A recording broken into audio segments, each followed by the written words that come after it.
That whole crowd at Wimbledon, like the whole crowd at Lord's, I was there for that. Like all the crowds at all these events that they're wrecking or trying to wreck with their attention-seeking. The truth is the British public are absolutely sick and tired of this. It's just not working. Trevor Nielsen's right. It's backfiring. It's seen as performative, seen as attention-seeking, and it is destroying bridges rather than building them. The strategy isn't working. Well, I disagree with you and with Trevor. I think performative art has a powerful role in our society, actually, in shaping how we think about things and what we think. And I think that these very brave people are putting themselves in harm's way and creating constant media attention for the climate issue, which we have to have because it's doing such great harm and it's driven by fossil fuels. And our government are intent on drilling for more oil and gas to make the problem worse. What they're going to do excuse me, is harm people, actual harm to people, their lives and their livelihoods by drilling the North Sea for more oil and gas. They're going against the scientific consensus and the political consensus globally to do this foolish thing, claiming it will lower energy bills, which is a lie because they know that they can't do that because fossil fuels are priced by global markets. We allow that. So again, like I said to you last time, I have a lot of sympathy with a lot of the arguments.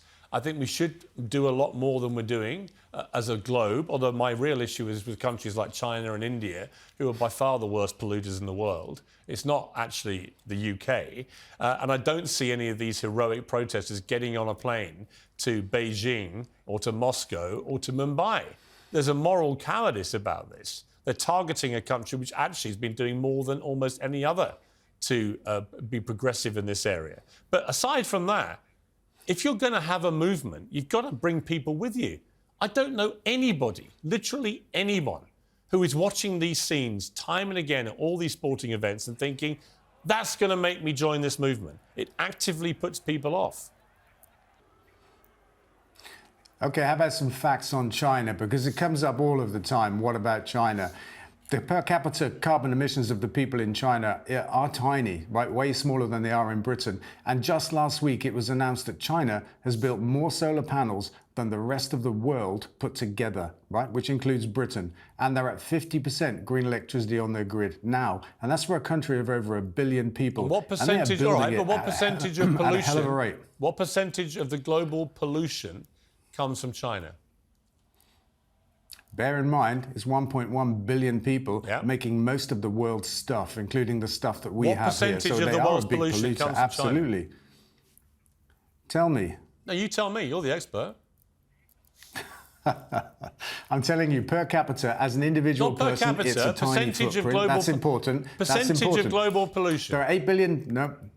You don't want to tell me, do you? There are 8 billion people on this planet. I'm telling you, I don't know. You should tell me, right? I'm telling you, I don't care. Per capita, it's tiny, care that China and we should have a fair share of the carbon footprint globally. They built more solar power than the rest of the world put together, Piers, and they're at 50% green on their electricity grid. I say those are amazing achievements when you say, what about China? Yeah, I say they produce more than a quarter of the world's pollution. And I don't see anyone from Greta Thunberg to you guys getting out there to Beijing and shouting at them or wrecking their sporting events. And we all know why.